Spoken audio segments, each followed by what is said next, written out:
Hey everybody, welcome back to Manga Mondays, now nighttime edition. This is going to be a little bit of a different one because I'm not reviewing just the first volume of a manga, but the first 8 as put together in giant volumes of Mysterious Girlfriend X. This one. This is a manga that I'm extremely ambivalent about, and the reason we're doing all 4 at once is I bought all 4 at once. I decided to just fucking go for it, and I kind of regret it, except that it's an interesting feeling. So it's not that it wasn't worth it, but that I don't think it's very good of a series, or one that I don't like that much, perhaps. So Mysterious Girlfriend X, I first read the first couple of chapters of this back when they first came out in like '07 or something. This manga's old as shit. And yeah, it was like just starting. It was just starting to get translated. I read the first couple, and I really enjoyed it at the time because it felt like a really weird, off-kilter take on a high school romantic comedy. You have, first of all, this very old school art style where it's very like late '80s, early '90s feeling with the character art, and the main girl, Urabe, is like this girl with hair in front of her eyes. She's got scissors in her panties. She carries around a pair of scissors in her panties, um, which she uses to cut things up with extreme proficiency. She's her relationship with the main character starts when he tastes her drool, because she was drooling on her desk. He tastes the drool for whatever reason, and it causes him to become addicted to her drool. And the two of them have a bond through the drool because Urabe, for whatever reason, is capable of communicating through her drool. And she thinks that because she's able to do that with them, it symbolizes them having a very special connection to each other. And specifically, what she tells him is that she realized he would be the one to take her virginity. Now, this on so many different levels makes it feel like a kind of weird and off-kilter story at the beginning. You know, the weird designs, the weird fetishistic kind of connection between the two characters.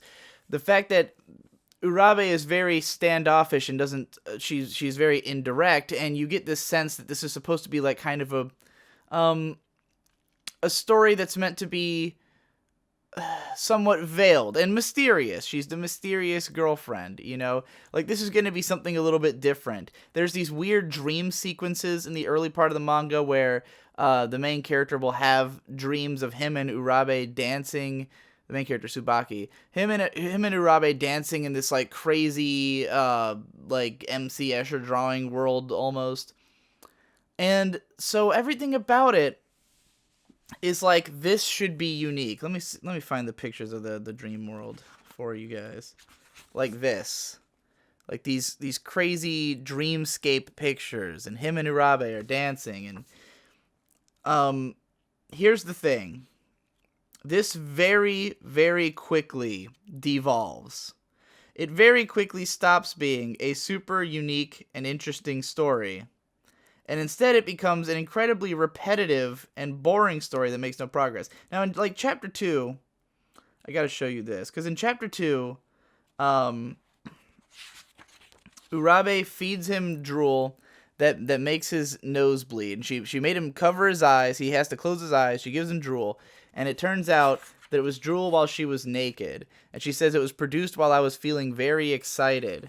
So overall, this just felt like it was going to be kind of like a weird psychosexual manga. Like, it felt like it was going to be, something that was more an exploration of that aspect. Especially when the fact that she outright says, like, you will take my virginity at the beginning of the comic. It feels like it's going to go a little further, maybe, than most romance manga do. No, it goes less far. It goes as little far as it possibly can.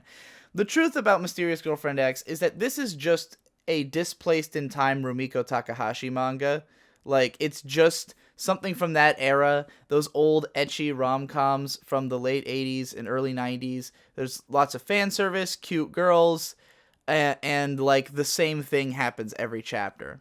So as you go through volume 1 of this, it very immediately devolves into every single day the main character guy walks home with his girlfriend and she feeds him some drool, and they have some kind of brief misunderstanding, or there's something happens in their relationship. Like maybe he sees the girl that he used to like, and Urabe's jealous, but after, like, or they have a question of like, oh, does this affect our relationship? Then they taste the drool and they understand each other better. And sometimes it'll just be like some weird little thing happens to the main guy, like he is sick, and then her drool cures him because she didn't wear a bra when she fed him the drool or something. It's really trippy. I'm looking through volume 1, and like the art looks so different from how it does by the end of this comic, because it goes for fucking ever. This has been running for, or it was running for like nearly 10 years. So the first thing that happens to change up the formula at all is that a new character gets introduced, because this fucking comic really has two characters at the beginning. It's just Urabe and Tsubaki, and it's just them walking home, tasting the drool, no progress made in the relationship at all. It's just a bunch of little one-off adventures that often just have no real point. Then they introduce a girl named Oka, who is dating Tsubaki's best friend guy. And Oka is also kind of a mysterious girl. She takes an interest in Urabe, and she's sort of like a flirty kind of small. She's like this little cute flirty girl. And the idea at first is that Oka is making faster progress in her relationship than Urabe is. And so it feels like her existence is meant to kind of egg Urabe on and try to get her to make more progress with Tsubaki. Like when we first meet her, Oka, she's just had a kiss with her boyfriend, and Tsubaki walked in on it, and so we find out that they are making faster progress. So it kind of puts it into like God, I'm getting all their fucking names mixed up now. It puts it into oh Jesus, I've completely lost track. Luckily, there's a character guide at the start of each book. Let me just consult that real quick. Urabe puts it into Urabe's head that like maybe she should do something. But the weird way that relationships are handled in this manga is like in real life or in a natural seeming relationship, you would kind of have a moment where things keep escalating. Like, if you make it to the point where you start kissing, you're probably going to continue kissing more often. You're probably going to make progress at a faster rate once you reach a certain point. But the way it is in this is like Oka shares a kiss with that guy, and then like a few months later in the story there's like another moment where she kisses him, and then a few months later than that, like there's a moment where she kisses him and then she lets him like cop a feel once, but then not again, and then like it's like this weird meeting out of like progress of like every once in a blue moon we'll do one more slightly more thing than before, or we'll do the same thing we did before, but it's just as much of a big deal the second time. There's never that breaking point where it's like, okay, now we've kissed, that's now a thing we do, which I feel like is what's normal in a relationship. You get to a certain point, like if you hold hands, now that's a thing you guys do now, is you hold hands. In this manga, they could hold hands once and then never again, and it'll still be treated like it's a huge deal if they hold hands again. It's just an odd kind of pacing of the relationship that makes it so nothing ever makes progress. Even with Oka's relationship, where with her it seemed like the idea was she was kind of moving faster, but then her relationship kind of slows down, almost as if because they, don't want to have hers like rush off and not be relatable to Urabe anymore, but they want to keep Urabe's relationship slow, then they both end up being slow. Now, the other thing about this is that Oka and Urabe are the characters that are worthwhile and interesting. Tsubaki, the main character, is just completely milquetoast. He's just guy. He's just guy, protagonist guy, who's dating mysterious girl. There's nothing to him. And the same thing goes for Oka's boyfriend, because he's Tsubaki's best friend. He's also just perfectly milquetoast, nothing character. So the two of them are totally boring, and Oka and Urabe don't make any progress. And there's a moment towards the end of volume 1 I realized that Urabe was just a boring character. Like, there is no mystery. They call her the mysterious girlfriend. The idea is that she's very veiled and guarded or whatever. But the truth of the matter is that she's just shy. That's all there is about it. And she communicates through her drool because she can't communicate well through words. But the thing is that every time someone tastes someone else's drool in this manga, they then just immediately explain what the emotions are. Like, Urabe will say, here, taste my drool, and then she'll just explain to him that the reason he's having the reaction he's having is because she felt this way when she gave him the drool. So it's like, what even is the point of the conceit of the drool? The characters can all understand, they can all explain themselves perfectly well and understand each other without needing the conceit of the drool. Now, it does come into play later times where it's more of like a proving it kind of thing, like proving what you mean or like that you feel the way you do. But these early chapters really just become so fucking tired. Now, on the upside, the girls in this are unbelievably fucking hot. Urabe is really hot. Oka is heart-stoppingly beautiful. The girls who get introduced later are all really hot. And as this thing goes, it becomes more like fan service focused, and I think that actually works to its benefit. Because in the early chapters, it feels like it's trying to be about the whole girlfriends are mysterious thing, and the whole like, this is what it's, oh, for a young man, his girlfriend is nothing but a bag of mysteries. But that just gets so tired so quick. I was completely sick of this manga by the end of this first big book. Like, by the halfway mark, I was like, all right, Oka's cute, where's this going? And then it doesn't go anywhere. So then you get to book 2, and it's mostly more of the same. The only thing that changes is that it grows more and more fan service focused, and Oka becomes at least somewhat more interesting because she's becomes like more of a tease. She's sort of teasing Urabe and like trying to get into her head. You know, like, because at first Oka is also presented as mysterious, so they both just seem like the same kind of character. But as we go, Oka becomes more of like this lively, energetic character who's trying to get Urabe out of her shell. And so their interactions are a lot of fun. But then the interactions they have with their boyfriends are just the same old shit. You know, there's panty scissors come out every fucking other chapter. It's just like, it's just so repetitive. Then finally we get to here. I'm going to find the moment where it's like, as we get into these like beach chapters, it becomes lots of full page spreads of just like fan servicey moments, you know. God, Oka is so fucking cute. Look at her. She's perfect. Yeah, so as it becomes more focused on just like showing off how cute the girls are, it's like, okay, well, at least I can enjoy this as just a fan service manga, you know. And like, it's very clear that a lot of it is like the author just picking things that he finds hot and writing a chapter about it. Like, this one's about how girls wearing clingy sweaters is really hot, or this one's about how what was another one that was really funny to me? Like, it'll just be like something that girls do or wear that's hot, and there'll be a whole chapter dedicated to like the realization that it's cute when girls do that, you know. Now, as this goes, also I will say that the faces keep getting better, and the art keeps getting better, but it also becomes weirdly homogenized, where all the characters kind of start developing the exact same face, and we start seeing more and more of Urabe's eyes, because in the early chapters you didn't really see her eyes much, but as you see more of her eyes, they keep getting slantier and slantier and more angry looking, because that's just what the author likes. So by the time you get to volume 3, she's got like permanent angry eyes, and you know, there's just so many like splash pages of basically the same thing. It's either fan service or it's a relationship moment. Urabe cuts something up, says something dramatic, or, you know, maybe Tsubaki will get a nice picture of her that he gets to have around, or so. Like, it's very middling, and it only finally starts to get interesting at the very end of this fucking of volume 4, where Tsubaki reacquaints himself with the girl that he used to have a crush on, and she is trying to sort of steal him away.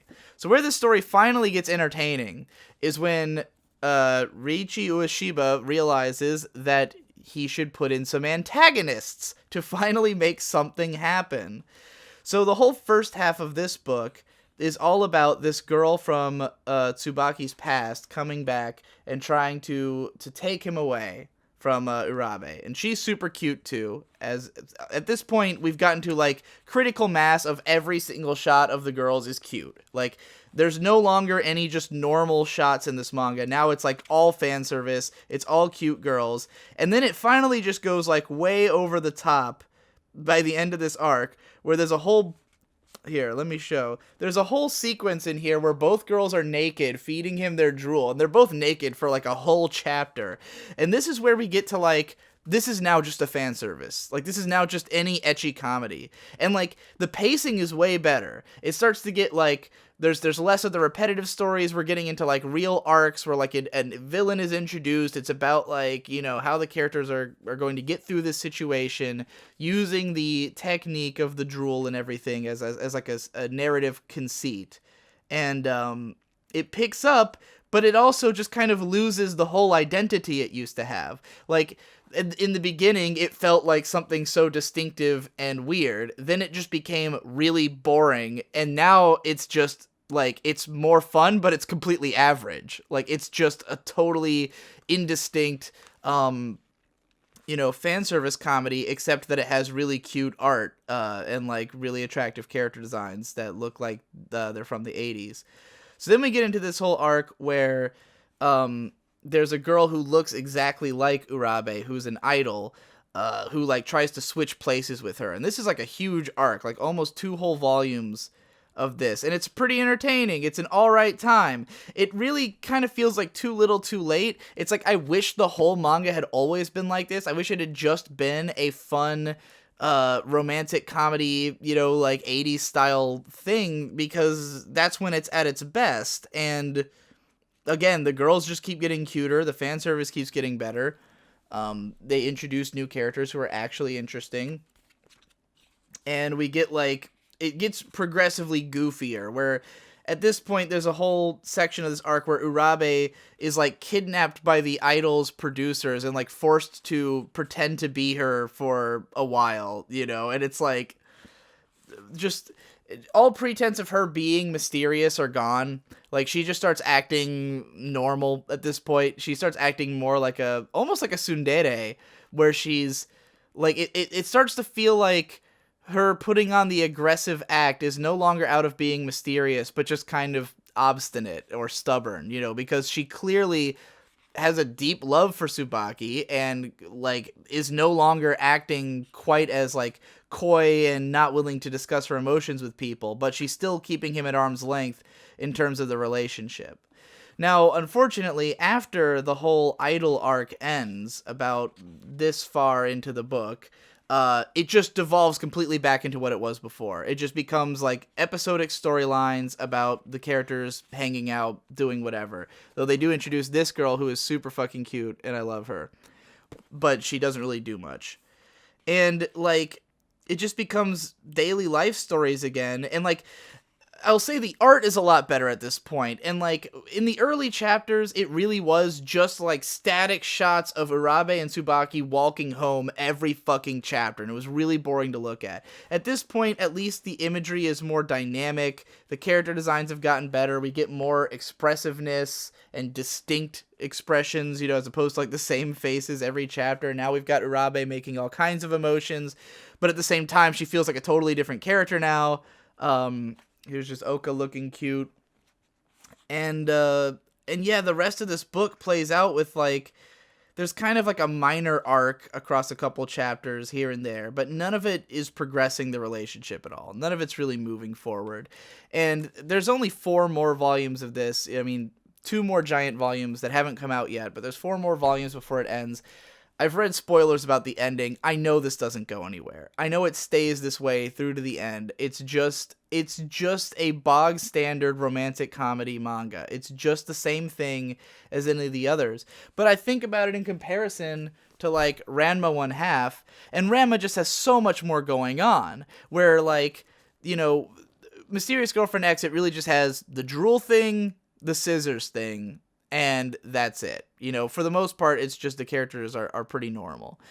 Ranma had the whole everyone could transform into something else. The main character switches between a boy and a girl. There's like 1,000 characters, and they keep introducing more and more of all these wacky characters with their own things. Like, Mysterious Girlfriend X is so slow to introduce new characters and concepts, where it was fucking, it's like the whole first volume before they introduce a third character in the form of Oka, and then like once per couple of volumes they'll introduce a new girl, and it was like, it was such a breath of fresh air when they finally just like introduce anybody, and all of them are ones who were set up earlier. Like Tsubaki had mentioned, like him having a girl he liked before was like a one-off thing in the early chapters, and the idol thing was a one-off thing in the early chapters, but both of those girls come back and become actual characters later, which is fine. It's just so funny that it's not until volume like 8 that an actually new character is introduced who was never there before.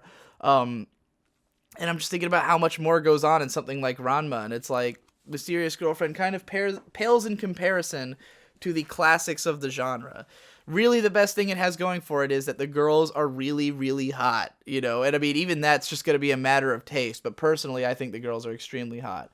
So, like, yeah, parts of it were fun. When it got into the fun later chapters, it was a good time, but again, it was too little too late. It was like, why wasn't the whole thing like this? And I know it's not going to go anywhere. These arcs don't matter. None of this matters, and when it gets back into the same old shit, it's just like, I can't believe this is still going on. Like, how could this manga have lasted so long, making so little progress and having so little of interest, unless it was just because the girls are cute? Like, that's the only reason I could think of, which I guess is enough for a lot of manga.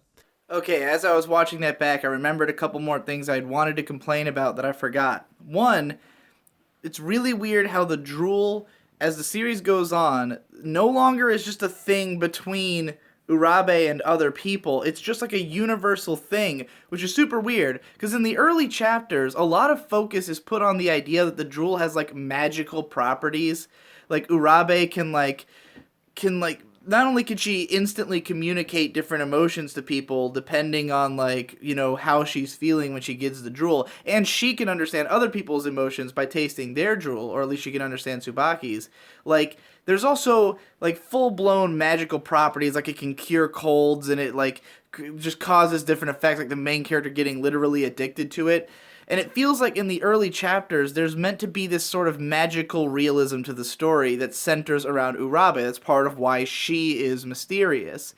And then when Oka gets introduced, she and Urabe also have a connection through Urabe's drool, and that's why she is willing to entertain her being around, So the idea here is, like, Urabe's drool is special, and if you have a connection to Urabe, then that drool will do something. But then, when they start introducing the villain characters, in both cases, Urabe basically teaches them about the drool as a technique that just anyone can do.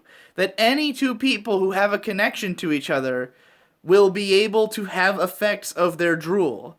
So there's, like, these whole arcs of, like, other girls, making Tsubaki taste their drool as, like, a competition thing. Like, whoever's drool he reacts to more is the one he's really in love with.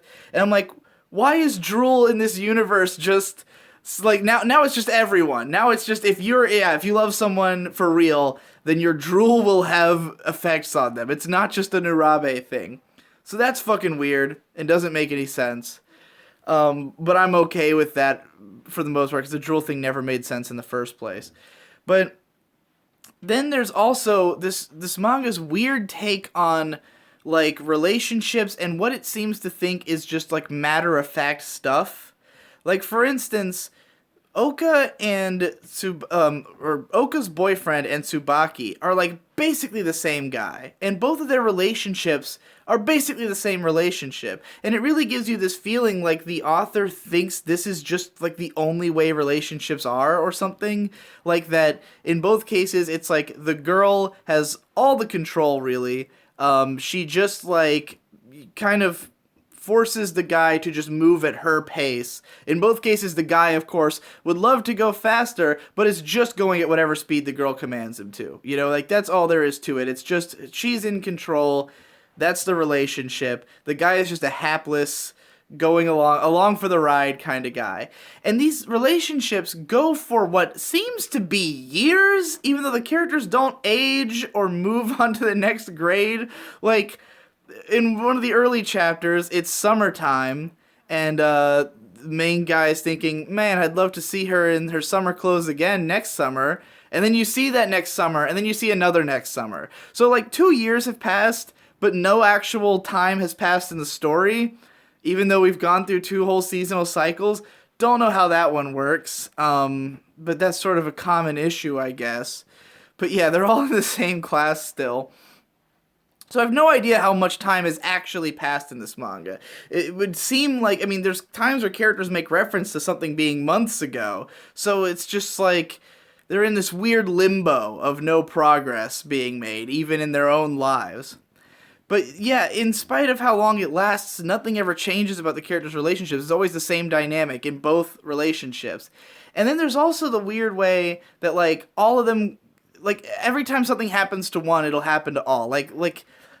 We find out that Oka's boyfriend is kind of possessive, and then Tsubaki realizes that he's kind of possessive, and then Urabe realizes she's kind of possessive, and it's like, you're all just the same character. Like it's as though the author thinks that, like, all people just feel the same way about each other, you know?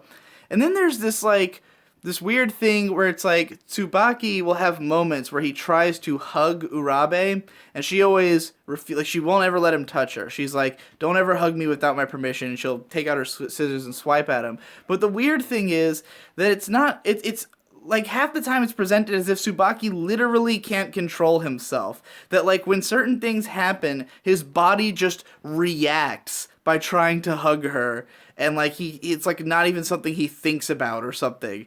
It's really odd, and it just feels like the author has a way that he thinks everyone thinks about relationships, and a way that people act, and that's just how everyone acts in this. Everyone has the exact same view of romance and pacing their romance and how to act around each other. It's bizarre.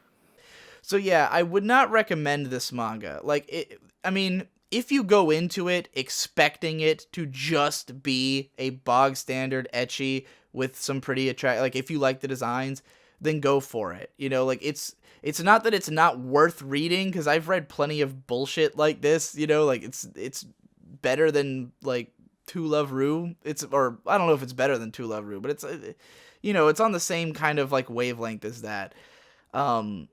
But, like, don't expect something better than that. Don't expect this to be better than To Love Ru just because it looks like it's from the 80s and has kind of a weird concept. You know, like, if you go into this thinking, oh, it's so off-kilter and weird, you're just going to be let down. And so, yeah, I can't say I recommend it. And on this show, I've usually talked about manga I recommend because it's, you know, it's only once a week. I feel weird about, like, I feel like part of the appeal of Manga Mondays is you watch the show, I tell you about some weird manga, and then you go read it. And so far, the closest I've come to not recommending something was probably Wandering Island, and even that I, you know, somewhat recommended. Mysterious Girlfriend is hard to recommend. Again, if you think the girls are super cute, give it a read. Don't buy it. Read Ranma instead, or watch Ranma instead, or read, like, I don't know, there's lots of other, you know, fun, ecchi high school comedies that do more and are not quite as redundant as this one. Getting to those early chapters was really a slog. Volumes 3 and 4 of the big ones were a lot easier. Even Volume 2 was a bit easier just because the fan service got better. But Volume 1 was a real fucking slog, so, yeah. Anyway, that's Manga Mondays. This one was extra long. It took a lot of... I really had to power through all those to make this video, because after I read Volume 1, I was like, I gotta get this done, because the problem was that I was reading it... What I usually do when I read manga is I read it on the shitter, you know, and I read, like, one chapter per time I use the bathroom, and so I was, like, for days just reading the same chapter over and over again in Volume 1, and it was driving me insane. So finally I just read through all the rest of the volumes, like, each one at a time, like the whole thing, and powered through it. But yeah, next time something easier. Yay.